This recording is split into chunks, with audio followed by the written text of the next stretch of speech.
Hey, this is Johnny Damon, your favorite caveman from the 2004 World Champion Boston Red Sox. You're listening to Boston's Big Three podcast presented by Ride the Wave Media. All right, Boston's Big Three, episode 43. Big guest on today's show, Geneo Grissom. We are presented by Ride the Wave Media, sponsored by Pete's Pop today. Thank you, Pete's Pop. They helped us land this interview. And they're based out of Pawtucket, Rhode Island. Let me just pull up their ad read. 151 Benefit Street in Pawtucket, Rhode Island. Pete's Pop has the world's most exotic chips, candy, and soda under one roof. Check out their Instagram at Pete's Pop, PETEZPOP, for their wide selection or to place an online order. Grissom talked about his favorite stuff from Pete's Pop, but you can hear it in the interview. But I think he said, like, what is the Cardi B and the Migos food and all that stuff. Yeah, that's what he called it. That's actually because the owner of Pete's Pop, Petey, shout out to Petey. When I went out to LA last year to film the commercial, he actually flew out with me and GRD on his own because he wanted to hang out. And he saw that over there in Cali, that's where wrap snacks were becoming pretty big. Yeah. And I think they're only like, they're pretty cheap, like $2 a bag. Dude bought out all the stores over there and shipped them back here because they didn't exist up here. So Pete's Pop, man, he's a good hustler like that. It would be like rare if you saw him, remember? Like sometimes someone would bring us to lunch in high school and like, oh, like the Migos chips. Oh, yeah. That's like bougie chips. It's like wearing AirPods, just instead of eating Lay's chips, you're eating wrap snacks. Tom Brady is no longer on the New England Patriots. The day has finally come. March 17th, 2020. That was what have we been saying here? Between myself and Stafford, and I'm sure you two jabronis have also said it too. I did. I was all right. So you on guys Brady coming back. All right, tag team match right here. Me and Stafford versus you two. We told you that he was. Now we thought maybe the Vegas Raiders. I will have to give credit. Tampa Bay Buccaneers. Fitzy said Tampa Bay Bucks on the Super Bowl. We were texting. I went all the way back to the text message. He said Tampa Bay is my dark horse, and here's why. Same reasons why there's no taxes down there in Florida. They're built and set up. They have their team ready to go for Tom Brady. And I didn't put any stock into Tampa because of the market. None. When you told me that 50 thing, I was like, yeah, right. And now he's on the Bucks. Yeah.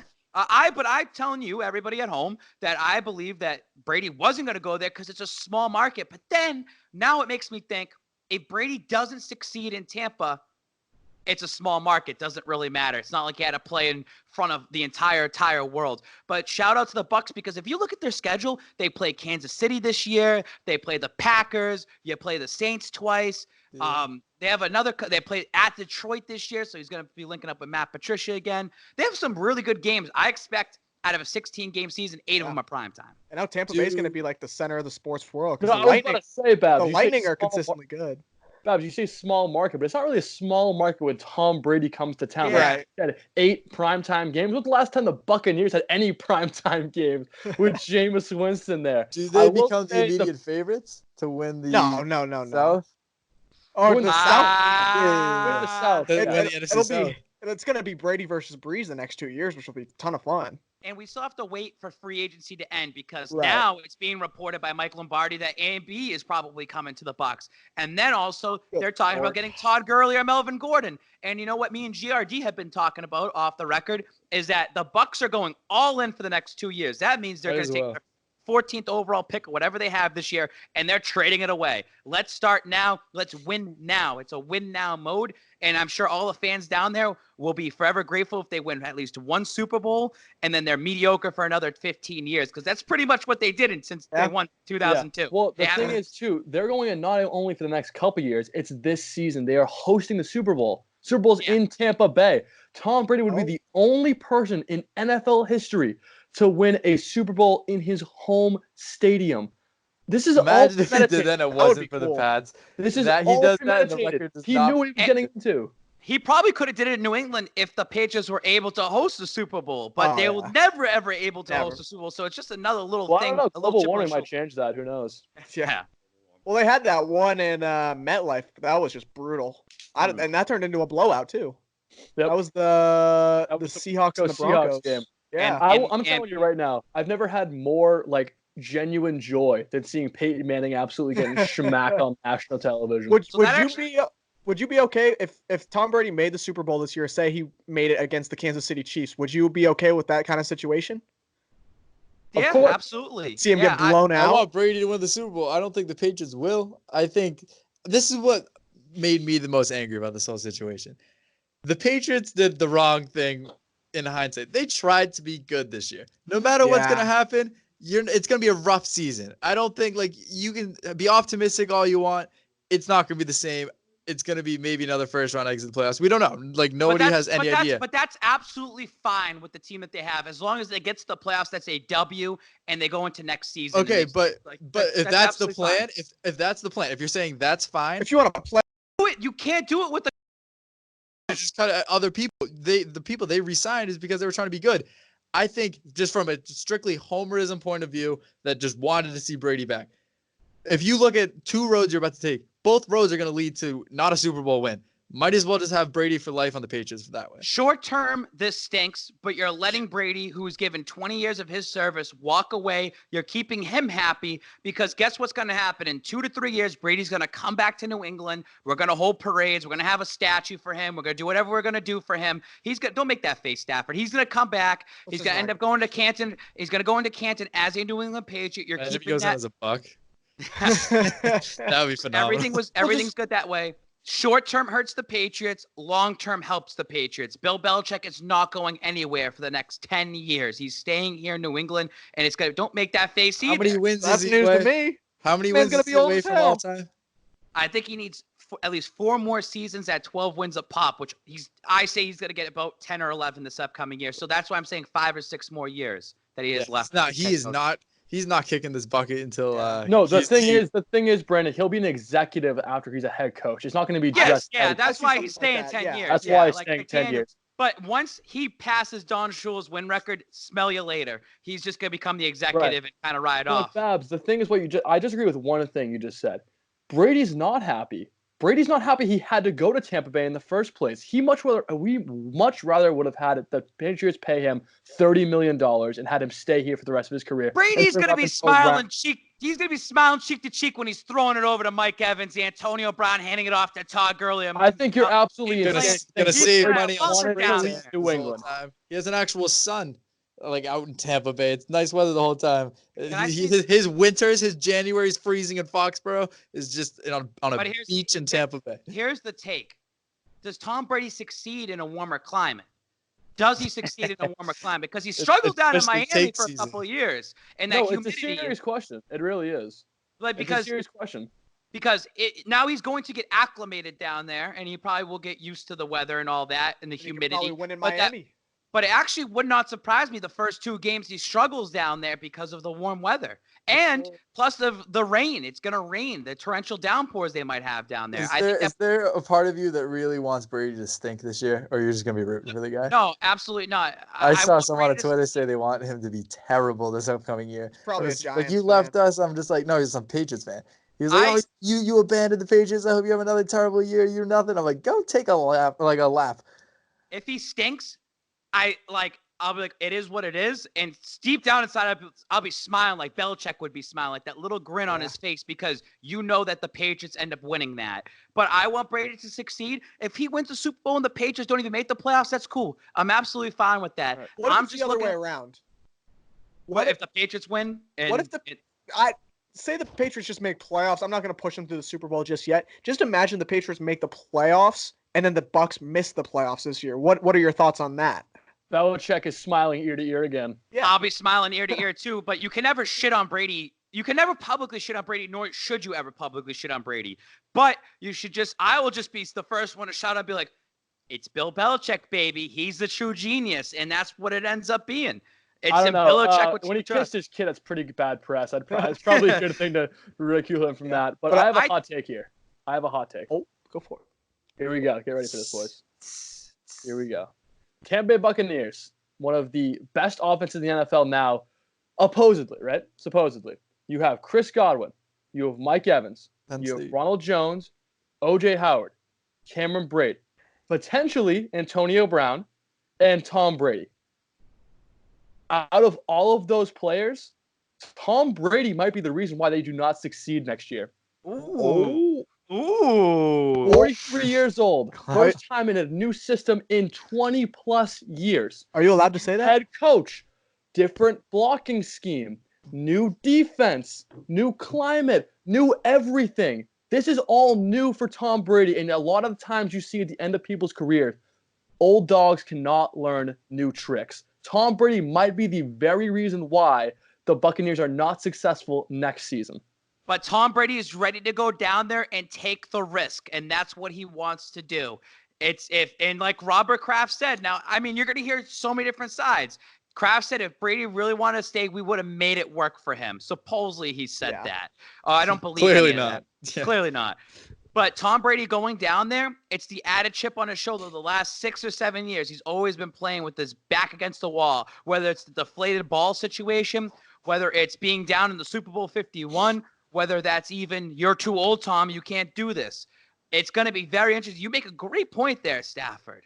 And it's going to be very interesting to see what happens. I think one of the biggest things that's going to come out of this is that argument that's risen the last 2-3-ish years about who's more responsible for the dynasty is going to get – there's going to be some more added argumentations. Decision-making time. Yeah, exactly. You're going to be able to see, was it more Belichick, was it more Brady?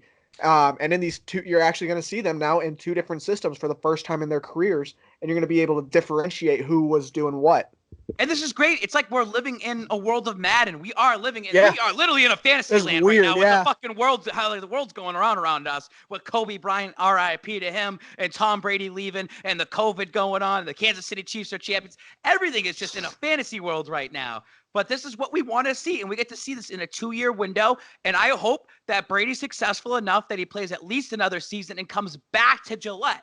I would love to see him coming back to Gillette in the 2021 season, see how all the fans deal with that. Do you think he would sign like a one-day contract and end his career, or do you think he could actually play another season in Gillette potentially? No, he's done with the New England Patriots, but I see him signing that one-day contract just to say I'm retired. I think that Peyton Manning would have did something like that, but they kind of forced him out of there, and they went all in on luck. And it's ended here 20 years. You're uprooting your family or going somewhere else.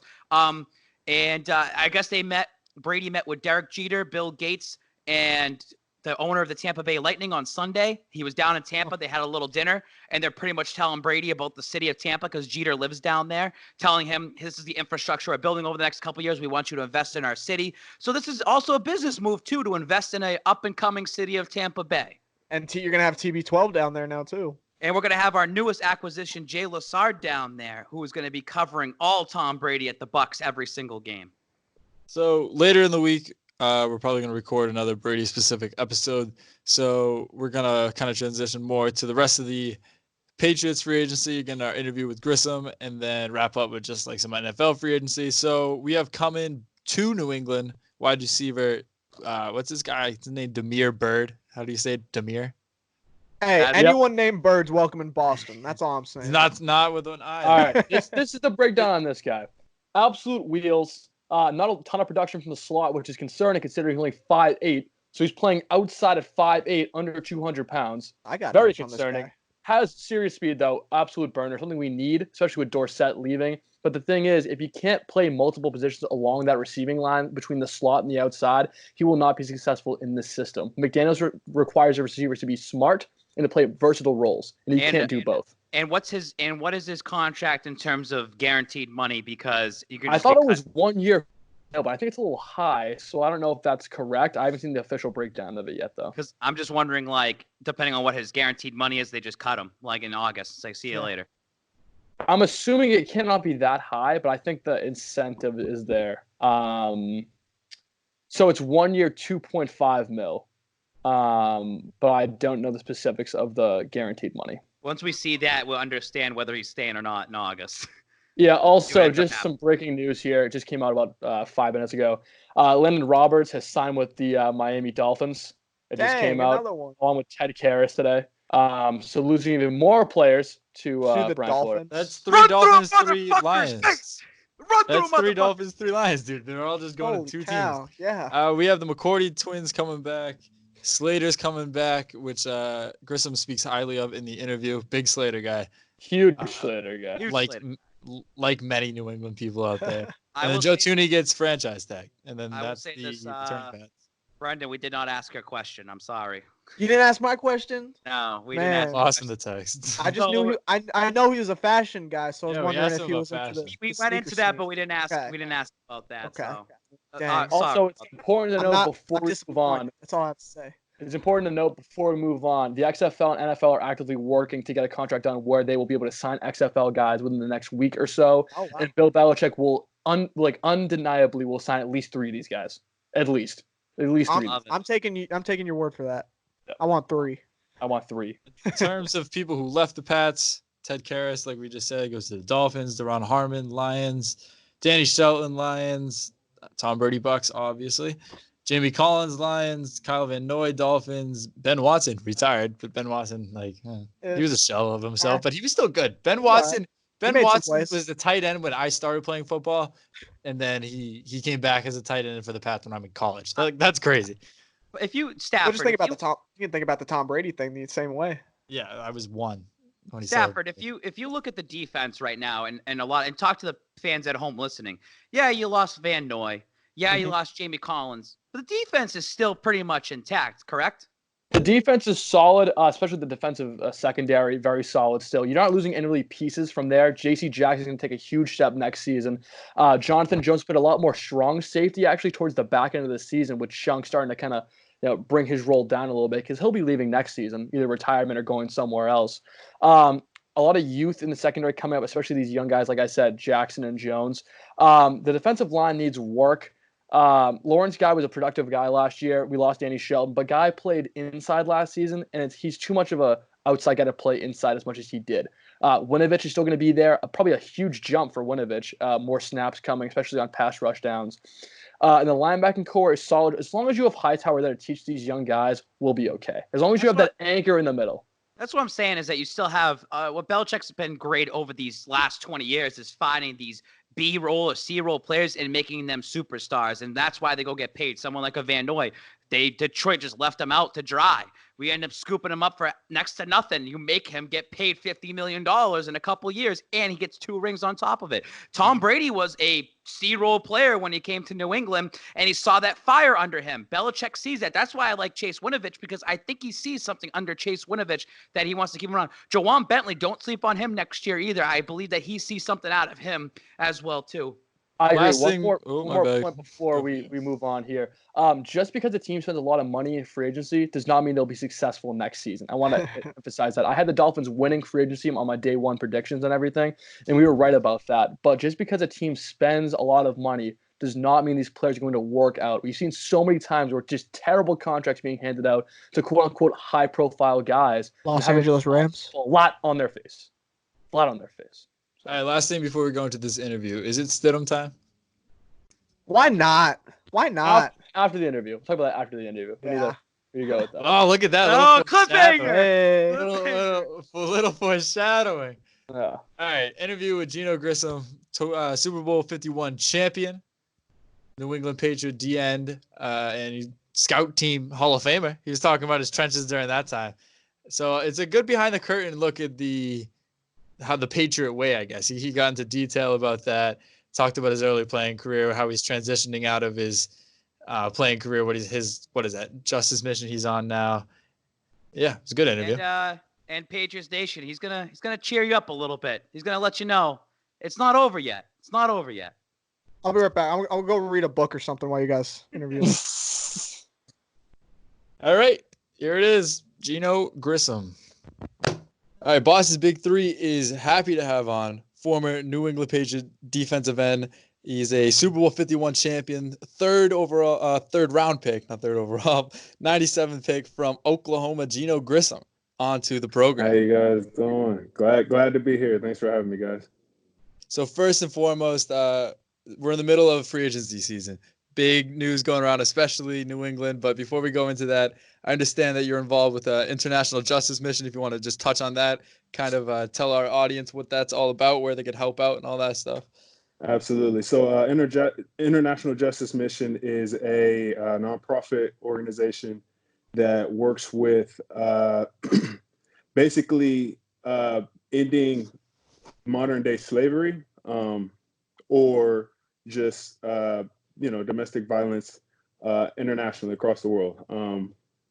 And they've done a lot of great work this past year. My wife and I, we went to Guatemala and did some work with them in Antigua and things like that. And it was an unbelievable experience. If you get a chance to go do work with them, I highly recommend it. Their Instagram is at IJM, Twitter's at IJM, and I believe their Facebook is International Justice Mission. Yeah. So. What do you guys say when you get to the location? What is the next couple steps? What do you do to help out over there? Just kind of like walk us through a day in one of the events. For instance, one of the things that we did when we went there, we did a day where we talked to a bunch of influential men in Guatemala City, where it was everything from a mayor to the town barber, just men that have influence, who have the ears of other men, and just kind of explaining them, what it takes to be a man. If you see something, don't turn a blind eye. Help. Try and fix some of the things. Some of the corruption that's going on in the country. So. Did you always have that plan in mind, or was this later in your NFL career when you were thinking, what's the next step, and then you get involved with that? Or was this always just in the back of your mind, as soon as I was going to get drafted, I was going to work for something that's bigger than football, bigger than myself? I've always been into, getting involved in the community. I always loved, giving back. Being able to use this platform has been a blessing, through the entirety of my career. And so it's not, IJM was never in the plan, but once I had heard about them and, learned about some of the work that they do and some of the things that, they've done, I couldn't help but get involved and, get my hands Awesome. dirty. Yeah, I appreciate it. So transitioning more to your football playing career, this is supposed to be NFL draft time. The combine. Luckily, we got a couple days in the combine, if not the whole thing finished, right? You guys are there for all the days. Teams are opening up practices normally this time of year, but obviously with the coronavirus, everything's going to be kind of going from a halt. So if you could kind of like walk us through, I guess, when you were at Oklahoma, you leave school, you go to the combine, you meet with all these teams. How is that transition like? And then talk about, I guess, your experience in the combine itself, and then the steps you have to take from just really going from college to the NFL. Okay, so I would say that I was very blessed, to be able to go to Oklahoma.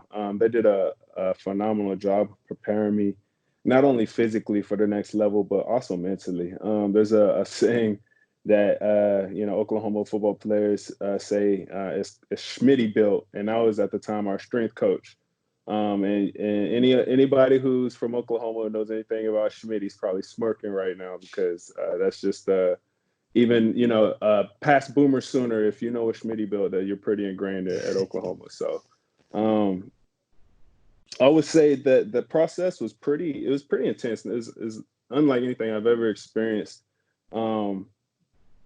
Just some of the interview questions that you get is just, it's just next level. It's just like, how does that have anything to do with football? You know what I mean? It's just like, I'm trying to think of a question that I got asked, there's one interview that I went to during the combine. The entire staff is sitting behind me. I'm facing away from them. And there's a TV screen sitting in front of me.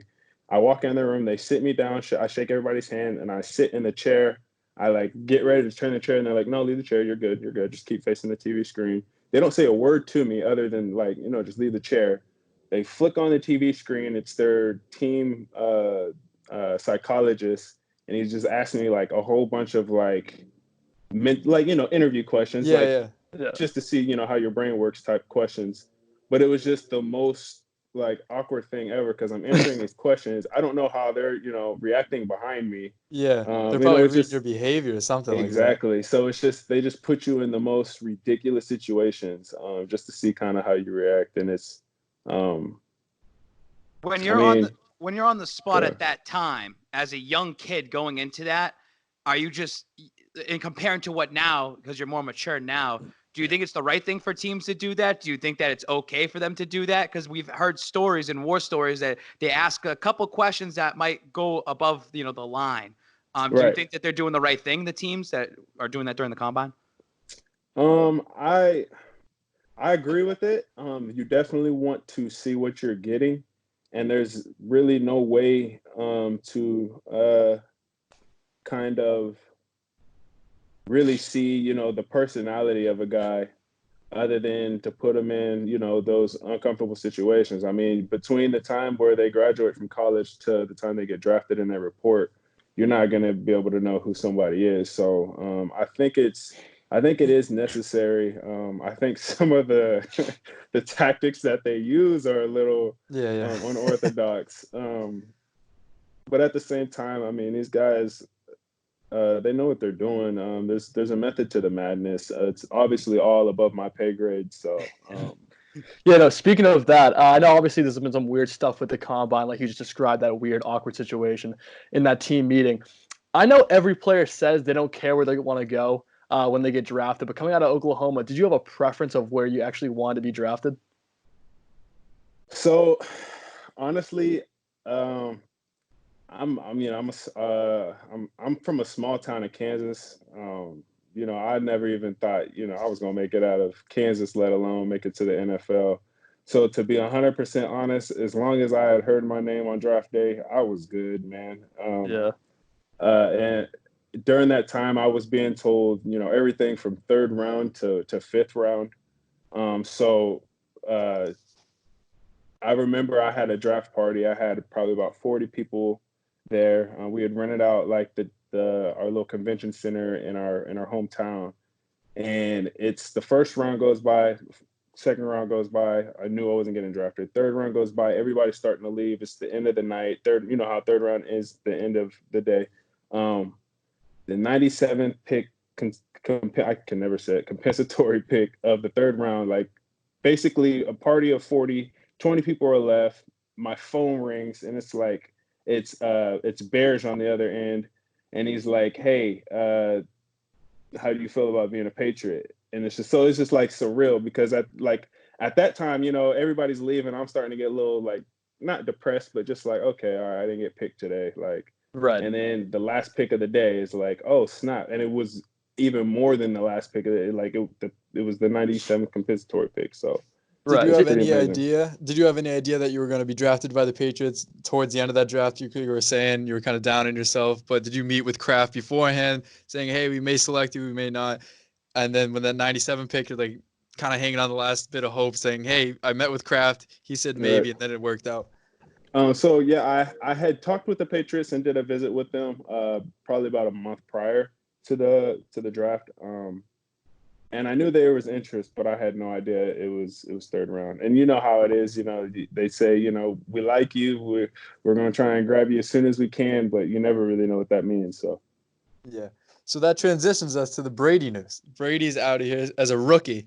What was your first time like meeting Brady? Was it like through training camp, on the practice field, preseason, and you walk up to him watching the guy that I'm sure you've seen play football basically your entire childhood, and he's still going. Right. And then you meet him, you're on the same team as them, and you eventually win a Super Bowl with them. How was Brady like kind of behind the scenes? Like we said, your first time meeting him, was it just the same old cookie cutter, what you see in every press release, every documentary out there? Or is it just something a little different that some behind the scenes stories kind of shed light on him a little more? I mean, my first experience with Tom was pretty generic. Walk in the locker room and, he's standing out his locker room getting ready. And it's just like you have that moment of like, yo, like that's Tom, like that's the guy right there. Like I just, like you said, grew up watching him on TV, and so you're nervous. You don't want to go talk to him. You don't want to really bother him. So you get ready for practice. You do your thing. You're like, if I bump it to him, I bump it to him. Maybe I'll say something there. But and then I think the first time I ever spoke to him was in the calf. And I was seeing him, getting, I don't know, maybe like a snack or something. And, I was like, all right, this is my chance. Let me go act like I'm going to grab something. Avocado toast, dehydrated strawberries, all that. Exactly. Section of the cafeteria. Went over there. Excuse me, Tom. Hey, how you doing? My name is Geno, and that's kind of how I got my way in. But no, Tom was an amazing guy. I would say that for me personally, I was never really able to get super close with him. One, because he was on offense, I was on defense. Right. So if anything, I probably annoyed Tom. Yeah. I like to, I'm a little bit of a trash talker. I like to at defense, or when I was with the Patriots, I spent a lot of time playing scout team. So I was, obviously, trying to make Tom's day difficult a lot of the time. So I spent a lot of times probably getting on his nerves. A question with that. Well, like what you were just mentioning with scout team, you were saying you were trying to make his day difficult. I'm assuming he both appreciates that, but also that drives him nuts. As a scout team, your job every day where you're thinking, I'm obviously going to try to make this team better, but you're also fighting for playing time, practice spot. Right. So those are just like absolutely what I can imagine, just the trenches every single day, back and forth, Absolutely. trying to So would Brady like the scout team to the point that it's like, hey, I respect you guys for doing what you're doing, you're making my job better, or is it more just like you're actually driving me insane? No. Oh yeah. No. If scout team is giving a bad look, he's gonna let us know about it. Yeah. And he's gonna be appreciative of the good looks because on game day, if scout team can make it look just like, if not better than it's gonna look on game day, then when Tom sees it on game day, then Tom's already the GOAT. So if he's already been practicing against it all week, then he's going to be that much better. It just makes his job that much easier. Exactly. So during your time with the Patriots, I know you played a lot of special teams. You're a team first guy. Played a lot of different roles on that defense and on special teams unit. Matthew Slater, obviously the leader of that, unquestioned leader of that special teams unit for many years now. What was your relationship like with Slater during your time with the Patriots? That was my guy. Slater, that's an amazing dude right there. Follower of Christ, very ingrained in the gospel. He's probably one of the smartest guys I've ever met. You guys see what he does on the football field. I mean, there's nobody that can do what he does. There's nobody that can get down the field, get through a double team, get cut illegally and still make the tackle. Like, I mean, he's just a different type of specimen, for sure. Yeah. So serious question. First ballot Hall of Fame, not first ballot, but Hall of Famer for Matthew Slater. Oh yeah. 100%. That's what I think too. 100%. No, there's nobody. He's changed the game for special teams. Like, teams literally will scout against Slater. Like, if and it's hard to. That's the one thing that I hate about the way that the NFL games are filmed, is that special teams are not filmed. All you see is the kick and the catch and the tackle. You don't see like the bathroom break. Exactly. You don't see what's happening in between, and there's so much that goes on in between the kick and the catch. So how much do special teamers love Pat McAfee now that he's trying to make special teams, like the whole For the Brand stuff that's gone? He's going on Twitter. He's huge, making a platform for you guys in a way. It's huge because at one point they were trying to get rid of the kicking game. So that's for example, guys like Matt Slater, that's their livelihood. Matt Slater's not catching 10 balls a game. Matt Slater's getting 10 tackles a game. So it's huge. It's so huge. I really do believe that Slater's the reason why the new CBA extended the roster spot for 3 spots. Now you have special designated special teamers on that team now. I think Slater's one of the reasons why. 100%. So when you actually were playing defense with the Patriots, you had 1 sack for your career, and you sacked Ryan Tannehill, Miami Dolphins quarterback at the time. He just got paid $29.5 million a year. What do you think about that contract? I think he's a great quarterback. I think if he has the offensive tools behind him, he can get it done. He's obviously no Tom Brady. But I've always been a Tannehill fan, man. I think it's in this league, it's just everybody's good. You know what I mean? It's everybody forgets that everybody's getting paid. Everybody's, getting all these different, contracts and everybody, the talent skill is up there. So I think he's a great quarterback. I think he deserves it. Yeah. So if you were Vrabel or you were the GM of the Titans and you were making these decisions, Derrick Henry got franchise tagged. He didn't get that long-term deal, and I think a lot of people would realize that Derrick Henry's the reason why they got to the spot they were in. Tannehill obviously did a phenomenal job managing the game, but he didn't take over the game like Right. Derrick Henry did. If you were in the situation where you had to pay one of them, would you have given the long-term money to Derrick Henry, or would you still have rolled with Tannehill?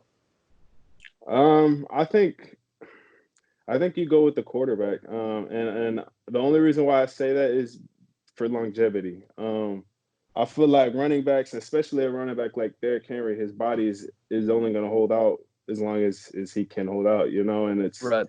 if you're going to invest your money, you want to invest it in something that's going to last you a while. And I think Ryan Tannehill can definitely be the guy for them. So, Right. All right, time for the Spike King now to talk. I've been silent for most of this time over here, letting these two jabronis run the conversation. Before I get into my final thing, I want to give a quick shout out to Pete's Pop 151, Benefit Street in Pawtucket, Rhode Island. He's the reason, Petey is the man, why we're actually setting this up today. Have you been down to Pete's Pop yet in Rhode Island and checked out that store? oh, you better believe it. Yes, Yeah. sir. I went and got me some wrap snacks the other day. You got wraps. That anything that excites you over there that you like want to kind of plug for Pete's Pop? Got to get him excited.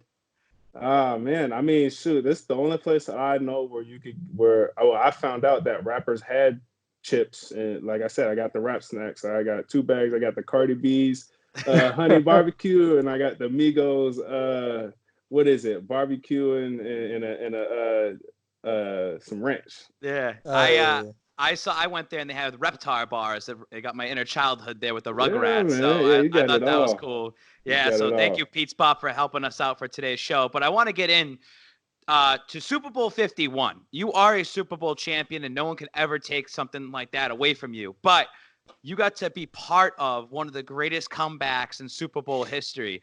And from what you can remember, because I'm sure you partied a little hard after celebrating at that championship, take me a step by step from, going to the Super Bowl. It was down in Houston, I believe, right? Yep. And talk through me like the entire week. Give us some stories about what a Super Bowl week is like for a player, because as a fan, I went down to Atlanta for Super Bowl 53, and it's an awesome time. You guys are probably more on a strict schedule. This needs to be done. Practices need to be done. Walk us through that entire week up to game day if you can. Okay. So you get there a couple weeks before the game. And it's practice in the mornings. It was in Houston, so obviously you don't want to get practice before the sun comes up. So it'd be practice in the mornings, and then after practice, you got interviews for a couple hours. But after that, it was pretty much free game. So at around 7 o'clock, 8 o'clock, at the end of the day, you're able to kind of relax and get off your feet a little bit. We were right by the Galleria, so it was nice to kind of walk around. But a lot of guys were just staying in the hotels. I mean, it's the Super Bowl, it's you do all the bumps, you get all the bumps and bruises through the 17 weeks. You're not there for the fun and all that stuff. So I don't have a ton of like great stories other than we just practiced every day. Do you think that it shows that the New England Patriots, because I believe that was your first trip to the Super Bowl ever, correct? So this team, most of those players are already coming off a trip from Super Bowl 49, 2 years prior. Do you feel that the Patriots are structured like, hey, this is just another game day, like don't get it into your head or anything like that? Absolutely. The system that they've kind of created there is built for playoffs. That's when, it's almost like a train that it has different gears. You have your preseason. That preseason hits a gear for the regular season. Regular season, halfway through the regular season, hits another gear for halfway through, and then Thanksgiving, and then after Thanksgiving hits another gear for playoffs. Playoffs hits another gear for Super Bowl. So their system is definitely built for that. Is it wrong? You say the word system. Is it wrong to call the Patriots a system? A lot of people are saying, well, Tom Brady's a system quarterback. Is it wrong to say and label the Patriots as a system? Because for me, I say that it's the best system out there. Every football team, all 32 teams are a system. It's just that the Patriots have the best system out there. I would agree. I think they are a system. I don't think there's any other team in the league that can take the the caliber of players that the Patriots has taken year in and year out and still win games the way that they win. They don't necessarily have to have the best receiver in the game. They don't necessarily have to have, the best defense, but the system that they play, as long as they play it well, then they're usually successful. I want to go right back to Super Bowl 51. Was there a point there in that game that you just stopped for a second and pinch yourself and be like, holy shit, I'm here right now. I'm in the Super Bowl. Probably like in the locker room getting there, and then afterwards, when you're in the moment, you're kind of in the moment. You're not really. Who was the first person you hugged right after the game was over? Like, who were you with during the game? Was the first thing you did right afterwards? Did you do one of those angels and confetti? I just remember after we won the game, the only words that could come out of my mouth, like the only thing that my brain could fathom was, "Oh my God, we just won!" Like that's the only thing that I could say, and the only thing that was the only New England thing. fans everywhere. That comeback, Right. It still gets mentioned. March 28th is a national holiday now. Yeah, it's just, and it's awesome to be part of some history that's forever gonna be there. After party, who was at the after party? Was there like any big performances or anything like that? Oh, shoot. It was Lil Wayne. I think John Legend was there. I think Pitbull was there. Who's your go-to music guy then? Shoot, I don't know. Music is kind of trash anymore. I don't know. Probably YFN Lucci right now. That's who I listen to the most right now. Oh, yeah? I went to the after party, Super Bowl 53, no big deal. I got to celebrate like I'm a player, but that was like the most amazing time. Food always there, alcohol's flowing. I think they had they had the Migos there, like just it was just awesome vibes. It is. I just want to get into a little bit more Brady talk. I mean, Tom Brady obviously now is going to be a Tampa Bay Buccaneer. When we had Ty Law on the show, he said that he's given Brady's given 20 years of his service. He doesn't owe anything into New England. And I know we were talking a little bit, texting back and forth, and you said like you were shocked and that. Are you really surprised that he left New England? And what do you think he's going to do going forward in Tampa Bay with the weapons he already has over there? Man, I'm excited to see what happens in Tampa Bay. I can't imagine Tom Brady in any jersey other than a Patriots jersey. I mean, when you think of New England Patriots, the first name that comes to your mind is Tom Brady. So it's going to be very exciting. I think it's just part of this year, man. This year's been crazy. It's put the world on hold. Tom Brady's no longer a Patriot, man. Like, what's next? There's a lot of people in Boston that are looking everything. World died, Kobe died, we got Corona, Brady's man. Like, we're in an episode of Black Mirror right now. I swear to God. So for real though. That's what I'm saying. For real though. You've obviously been coached by the greatest coach of all time. And, I want you to talk to the New England Patriots fans out there that are listening. It's called a team. It's not all about one player, although that one player does make a huge difference for the team. If there's one person that you should go all in on, I say it's Bill Belichick, and Bill we trust. Can you speak in any regards of Bill Belichick and telling those fans at home, do you believe that Belichick is going to still lead this team to the promised land? Absolutely. Yeah, no, y'all don't got nothing to worry about. Bill is the guru. I honestly think that Bill Belichick has a time machine. The dude's football IQ is unreal. It's not even human. He takes the game and turns it into something else. He's just. You guys don't have anything to worry about. Bill will have the Patriots just fine. I know everyone seems like they're overreacting. Before we wrap up everything, I want to get more into a little personal thing about Boston. And I want to kind of backtrack here. You said that you met the Patriots a month before the draft. Was that your first time ever coming to the Boston area, New England area? And now that you have adapted, now you're still living in the area, I believe, right? Are you still in New England? Okay, yep, so we're in the dot. Okay, perfect. Oh, weird. I grew up there. Hell yeah. It's obviously a different culture up here, and you've lived here. What's your favorite things about Boston and New England? Whether it's the food, the culture, the atmosphere, tell me, talk to me about the accents. Yeah, the horrendous accents. Talk to me more about living in New England. So I would just say just some of the I've met some of the best people in my. I don't know how to word it. I'm sorry if I'm kind of messing this up, but I guess my support team, like the guy that I trained with in the off seasons, the lady that I use for self-care in terms of getting massages.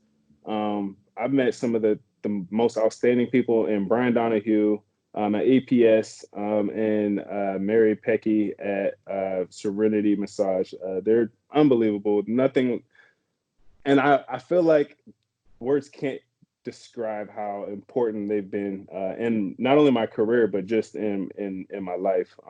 They'll be mentors for me for life. And then also Boston in general, just the food. I mean, if you want good seafood, Boston's where you want to go. You want good Italian food, Boston's where you want to go.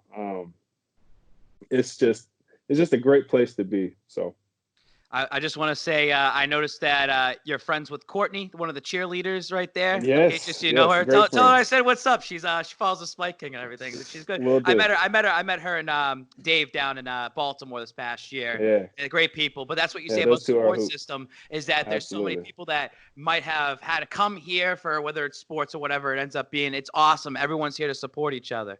Right. Absolutely. 100%. Last question, then we'll let you get out of here. Right before the interview, we were going through your Instagram. We saw you're big into like the fashion now and everything, Fashion Week, all that. Well, Right. talk to us about how you're transitioning into that type of lifestyle post-football career. It's been pretty crazy. I was fortunate enough to be able to go to London Fashion Week last month, and it was a surreal experience.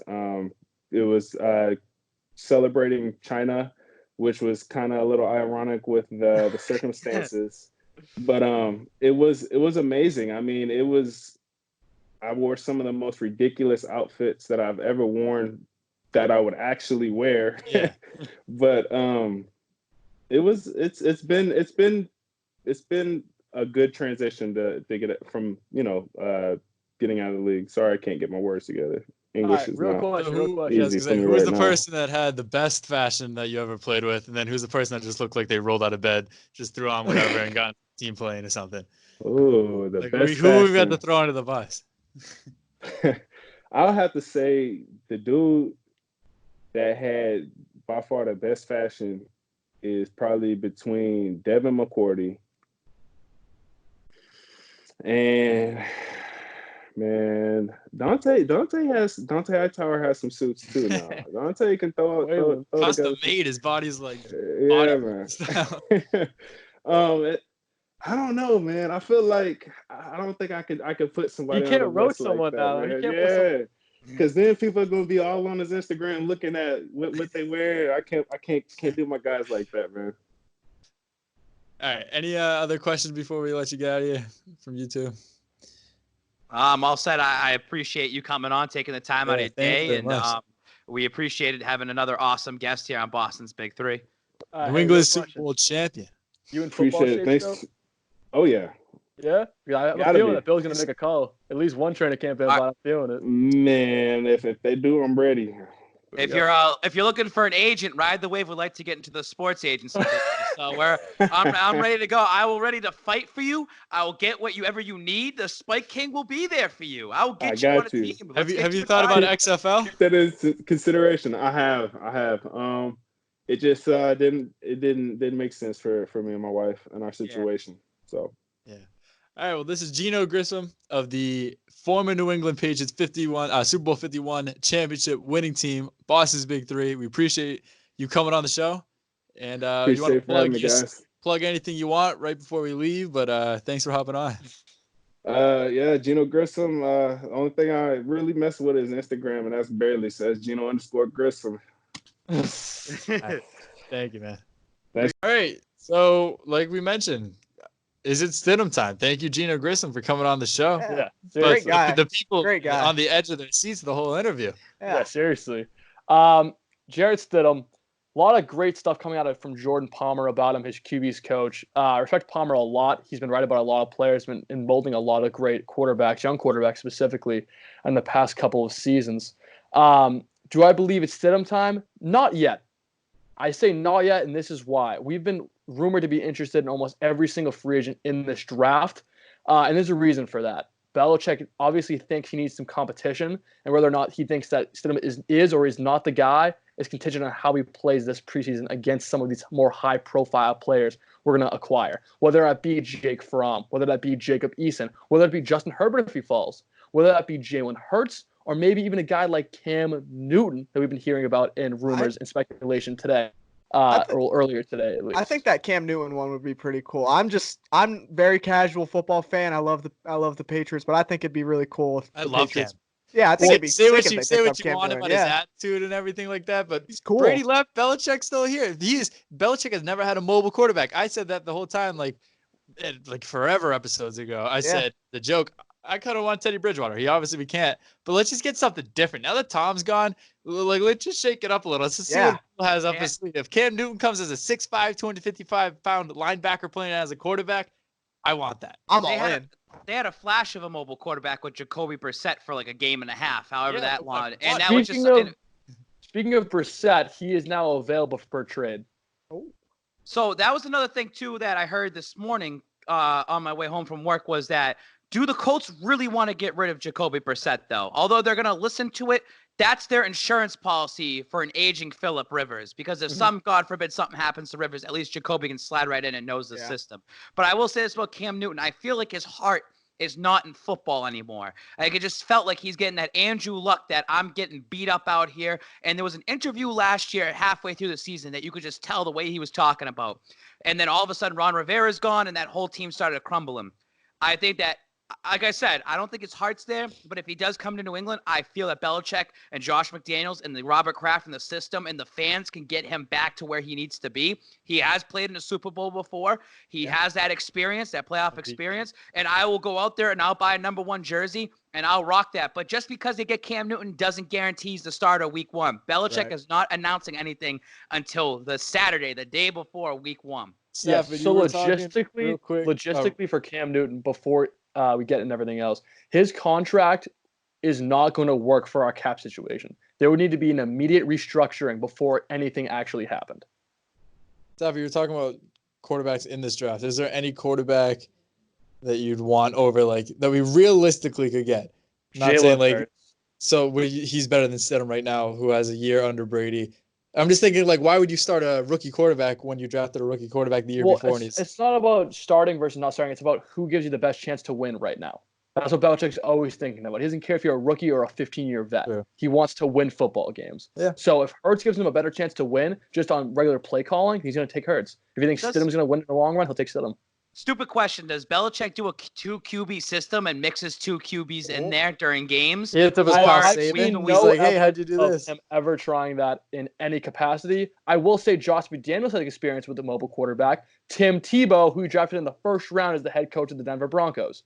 And this is not new territory for a read option offense. When Jimmy Garoppolo came in to replace Brady for those 4 games, or really 2.5 when he got injured in Miami, he had at least 8 to 10 read option plays designed specifically for him. This is not something new that Josh McDaniels is dealing with. He wants to implement this in his offense. Cool. Yeah. Sports, football. Hey, we're talking about sports. Oh my God, I can't believe it. Thank God we have something. Update. I'm surprised we have something to talk about even in this time. Before we end it, because I know you have to get going, Brendan, can you give us a little update of what's going on your side of the world? I know you gave us that update last week, and honest. Things are still kind of the same. I'm still at my school just because I have some place to work right now. If I don't have a job, I'm on the clock right now. If anyone from work's listening, shout out. So I think I might be jobless next week. We'll see. But that's why I'm here, just using my time wisely. All right. Any final thoughts before we get out of here? Like you said, next episode that we get on, we'll do an all Brady episode. The highs and lows of what we enjoyed with Brady and some of the stories that we can share, each of one of us. And hopefully those that ride the wave can chime in as well and give their little takes as well that we can add into it as we're going forward. And we're going to have Jay Lassard come on, one of our newest acquisitions at Ride the Wave. I cannot wait for him to start getting started. Acquisitions, dude. We got free agency going on at Ride the Wave. Stafford, I put Stafford and Jake Seymour in charge of some of the free agency pickups that we're going to have here. That was the most annoying thing, dude, when people would just send me so many emails. Hey, I want to work here. I don't have samples. What I end up okay. doing is I'm not joking. We got about 75 emails in total. That's rounding it up. I deleted all the emails that didn't even include anything. I'm not even gonna bother with them. And I still sent about almost 30 emails to Stafford and Jake just to review them. Yeah. So that'll be cool. And this is actually the perfect time to do spring cleaning and figure out what's going on when no sports are happening, because all of a sudden, boom, we're going to transition. September is going to be a crazy month because not only for football, It's going to be everything. Boston Marathon, the Kentucky Derby is going to end up happening. You're going to have all where you had that whole how March and April is the big sports month. September is going to end up being sports month. It's going to be a wild month at the end of the summer. What's going to be? Wait, that Thursday night football game, that first game back, that's even the most viewed game in television history. In history. Yeah. Who do you think is opening up the season? Is it Kansas City, and who's opening against Kansas City? Tampa Bay. So game's in Tampa. So does Tampa end up hosting it? No way. Yeah, so that's that what the people were talking about. So Kansas City has to host.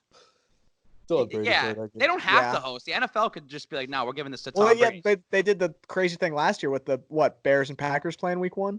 Yeah. The Thursday night game, even though they won the Super Bowl. Pats got shafted this Sunday night. Yeah, they did.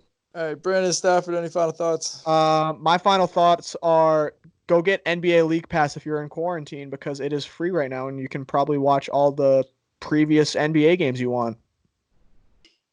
Wash your hands. Oh, that's a good one too. All right, if any of you out there want to play GTA 5 with me, that's all I've been doing. Slide in my DMs.